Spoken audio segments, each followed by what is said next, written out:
Penguin Audio presents The Last Four Things by Paul Hoffman, read by Steve West.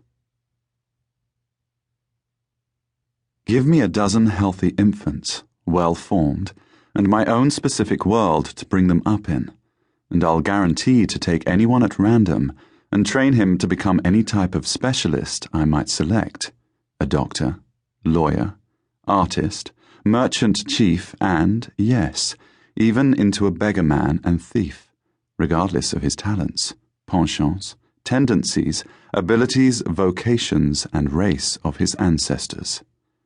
J.B. Watson, Psychologies of 1925. I Fought Like an Angel. Wilfred Owen. Prologue. Imagine a young assassin, no more than a boy really, is lying carefully hidden in the long green and black bulrushes that grow in great profusion along the rivers of the Vallombrosa. He has been waiting for a long time, but he is a patient creature in his way, and the thing he waits for is perhaps more precious to him than life. Beside him are a bow of yew and arrows tipped with black country steel, capable of penetrating even the costliest armor if you're close enough. Not that there will be any need for that today, because the young man is not waiting for some rascal deserving of his murder, but only a waterbird. The light thickens and the swan makes wing through the rooky wood, the cawing crows complaining bitterly at the unfairness of her beauty. As she lands upon the water like the stroke of a painter's hand upon a canvas, direct and beautifully itself.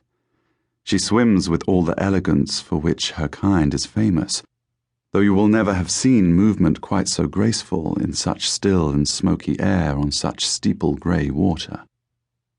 Then the arrow, sharp as hate, shears through the same air she blesses and misses her by several feet, and she's off.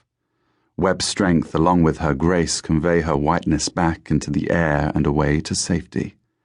The young man is standing now and watching the swan escape. "I'll get you next time, you treacherous slut!" he shouts and throws down the bow, which alone of all the instruments of death, knife, sword, elbow, teeth, he has never been able to master, and yet is the only one that can give him hope of restitution for his broken heart. But not even then. For though this is a dream, not even in his dreams can he hit a barn door from 20 yards. He wakes and broods for half an hour.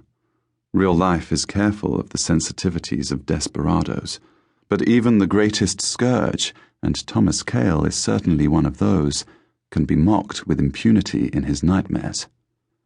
Then he goes back to sleep, to dream again of the autumnal leaves that strew the brooks in Vallombrosa, and the great white wings beating into swirls the early morning mist.